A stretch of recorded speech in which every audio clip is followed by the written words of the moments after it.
جو اتنی ممتاز ہستی ہیں ناظرین کہ آپ خلیفہ الثالث ہیں، امیر المومنین ہیں، سیدنا عثمان بن عفان رضی اللہ تعالیٰ عنہ کی بارگاہ میں آج چلیں گے، جن کے فضائل اور مناقب انشاءاللہ مل کر بیان کریں گے۔ بات یہ ناظرین کہ خلیفہ سوم، صاحب جود و احسان، جامع قرآن، پہلے حافظ قرآن، پیکر شرم و حیا، پیکر صداقت و دیانت، سفیر اسلام، داماد امام الانبیاء حضرت عثمان بن عفان رضی اللہ تعالی عنہ رسول اللہ صلی اللہ علیہ وآلہ وسلم کی صدا پر لبیک کہہ کر اسلام قبول کرنے والوں میں چوتھے نمبر پر ہیں، جو سابقون الاولون کی بزم کے چمکتے ستارے اور عشرہ مبشرہ میں اللہ کے پیارے ہیں، اور 2 مرتبہ سرکار دو عالم صلی اللہ علیہ وآلہ وسلم سے جنت خریدنے والے ہیں۔ ذوالنورین کی عظمتوں کا تاج سجائے کہ حضرت آدم علیہ السلام سے قیامت تک کسی کو یہ شرف حاصل نہیں ہوا کہ کسی نبی کی 2 صاحبزادیاں یکے بعد دیگرے کسی کے نکاح میں آئی ہوں۔ یہ عظیم سعادت آپ رضی اللہ تعالی عنہ کے حصے میں آئی کہ یکے بعد دیگرے سرکار مدینہ صلی اللہ علیہ وآلہ وسلم کی 2 شہزادیاں آپ رضی اللہ تعالی عنہ کے عقد مبارک میں آئیں۔ حضرت عثمان بن عفان رضی اللہ تعالی عنہ ناظرین وہ ہستی ہیں جن کے بارے میں مولا کائنات مولا علی کرم اللہ وجہ الکریم یہ فرمائے کہ وہ کیا خوب شان والے ہیں کہ انہیں چوتھے آسمان پر ذوالنورین کے لقب سے یاد کیا جاتا ہے۔ فضیلت کی وہ منزل کہ سرکار مدینہ صلی اللہ علیہ وآلہ وسلم جنت میں اپنا رفیق اور امت میں سب سے زیادہ حیادار اور بزرگ فرمائیں، اور قربانی ایسی کہ قدرت ذوالہجرتین کے لقب کی دستار آپ کو پہنائے، شرم و حیا ایسی کہ انسان تو انسان فرشتے بھی جن سے حیا اپنائیں، ایثار ایسا کہ بے لوث ایثار و قربانی کی بدولت غنی کے لقب سے ملقب ہو جائیں،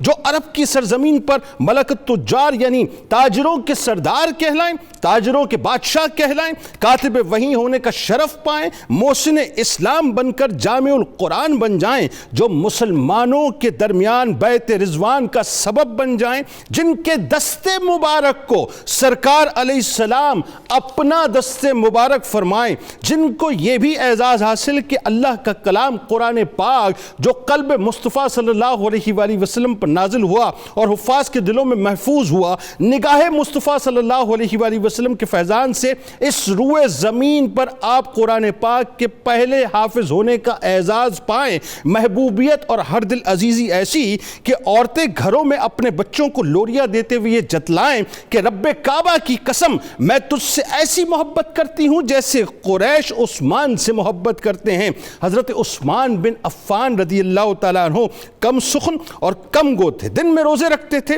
رات کو قیام کیا کرتے تھے، رات کے ابتدائی حصے میں تھوڑی دیر آرام فرماتے تھے، ہر جمعے کو ایک غلام کو آزاد کرتے تھے۔ سخاوت کی کئی عظیم الشان مثالیں ناظرین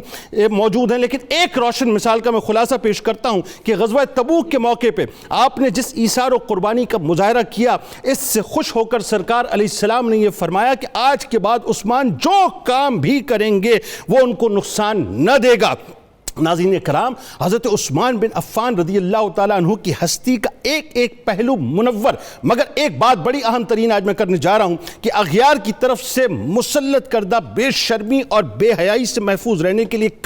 کاش ناظرین ہم پیکر شرم و حیا کی حیا سے تھوڑی سی خیرات لے لیں کہ حضرت عائشہ صدیقہ سلام اللہ علیہ فرماتی ہیں کہ سرکار دو عالم صلی اللہ علیہ وآلہ وسلم اپنی کاشانہ اقدس میں استراحت فرما رہے تھے، بڑی توجہ رہے ناظرین آپ کی، اور آپ کے زانو اقدس یا پنڈلی مبارک سے زائد کپڑا ہٹا تو صدیق اکبر رضی اللہ تعالیٰ عنہ نے اجازت طلب کی، تو سرکار مدینہ صلی اللہ علیہ وآلہ وسلم نے انہیں اسی حالت میں اجازت عطا فرمائی، انہوں نے ہم کلامی کا شرف عطا کیا، شرف ملا، ہم کلامی ہوئی۔ پھر حضرت عمر فاروق رضی اللہ تعالیٰ عنہ نے اجازت طلب کی، آپ نے اسی حالت میں انہیں بھی اجازت عطا فرمائی، انہوں نے ہم کلامی کا شرف عطا کیا۔ پھر حضرت عثمان بن عفان رضی اللہ تعالیٰ عنہ نے اجازت طلب کی تو سرکار مدینہ صلی اللہ علیہ وآلہ وسلم تشریف فرما ہوئے اور اپنے کپڑے درست فرما لیے۔ حضرت عثمان بن عفان رضی اللہ تعالیٰ عنہ حاضر ہوئے اور انہوں نے آپ کی خدمت میں معروضے پیش کیے جو تمام سرکار علیہ السلام نے سنے۔ جب وہ چلے گئے جب وہ چلے گئے تو حضرت عائشہ صدیقہ سلام اللہ علیہ نے عرض کیا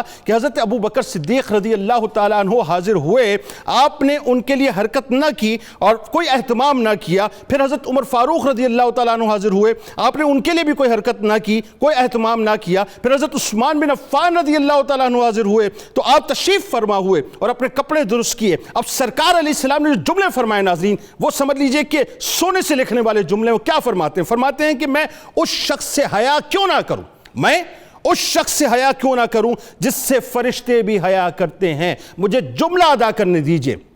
کائنات میں جہاں جہاں شرم بٹی سرکار علیہ السلام کے توسط سے بٹی، کائنات میں جہاں جہاں حیا بٹی سرکار علیہ السلام کے توسط سے بٹی۔ ناظرین ذرا سوچئے کہ جن کے توسط سے کائنات میں حیا بٹی، وہ اگر حضرت عثمان بن عفان رضی اللہ تعالیٰ عنہ سے حیا فرمائیں تو پھر ان کی حیا کا مقام اور مرتبہ کیا ہوگا۔ بس آج اگر ہم یہ سمجھ لیں تو یہ سوشل میڈیا پر جو کچھ ہو رہا ہے، یہ جو الیکٹرانک میڈیا پر جو کچھ ہو رہا ہے، اللہ کرے کہ ہم